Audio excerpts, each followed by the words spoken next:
JP?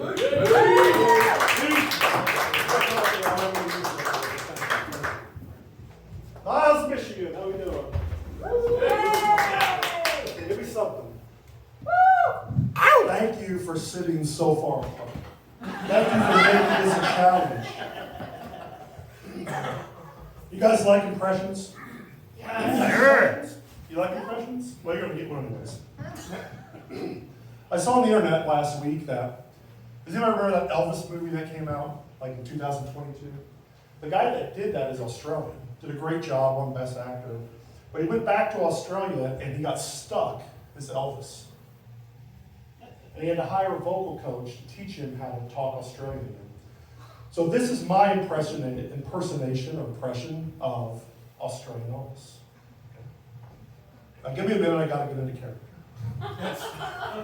Gotta shake out JP. Now I gotta tell you, first of all, this is the Las Vegas residency Elvis. The fact. Here we go. Here we go.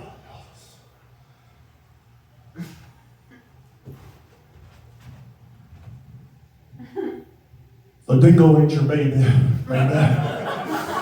Let's go get a blooming onion. Thank you very much. That's terrible. That's terrible. Thank you. Hey, Elvis. That's terrible. We got any boy daddies here? Yep. Brian, no, not that kind of daddy. We got any dads who have boys Yep. and old enough to have the sex talk with? Yep. Yes. Did you talk to them about going to the gynecologist? Nope. No. We don't do that.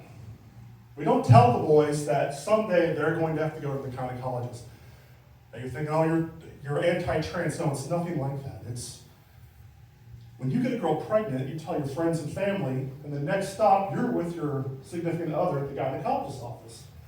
And that place is not made for men. It is made to make men uncomfortable. First of all, the smell. No, not like that. You walk in and it smells like when your girlfriend or wife opens up a box of tampons. It smells like that. Right? In the magazines, there's not Sports Illustrated, it's all, Magnolia and Expired Oxygen magazines, right? Nothing that we want to read. But they don't like us there. I mean, I took my wife, when we lived in Florida, she was on bed rest. We went there 3 times a week to the gynecologist's office. And every time they take her vitals and say, "Sir, we need you to leave so we can talk to her." And I come back in and she'd act like nothing happened. And this went on and on for like 5 weeks. And I'm like, what the hell do they do every time I leave the room? And she says, well, they ask me if you beat me. Right? Every time. It's not comfortable. I would be more comfortable if, like, Will and I went on a date to go see the Vagina Monologues. Yeah. That would be more comfortable for me, right? And you think about it, you go back in the room with the gynecologist, and it's the ultimate flex, right?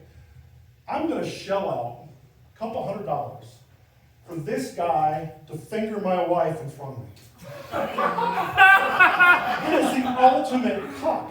I mean, I'm going to see not just the inside, I'm going to see the inside of the inside. Right? Like a vaginal ultrasound. Does anyone know what a vaginal ultrasound is? Yeah. Do you know what a vaginal ultrasound is? I know you do. I'm not implying anything, but husbands, you know what a vaginal ultrasound is? Yeah, so here's how it goes. Is they take this wand, right? And they put a rubber on it. Now, not the cool way, like you learned at church camp. But they roll that thing on there, and they lube it up. And then they, like they're lining up a pool shot. But you know I'm right. And they're in there. And like, look, there's his little fist. And boy, he's agitated today.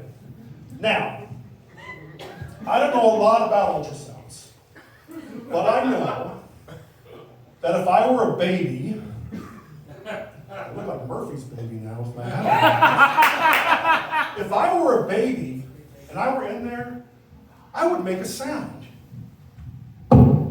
Hey! I'm sleeping over here! Okay, I don't know why babies maybe sound like New York cab drivers. But they do. I'm not a neonatologist. So, there I am in the exam room, witnessing all this. And I'm not in a great mood because I'm paying money to watch some dude with my wife. And the doctor walks in. And it was a female doctor.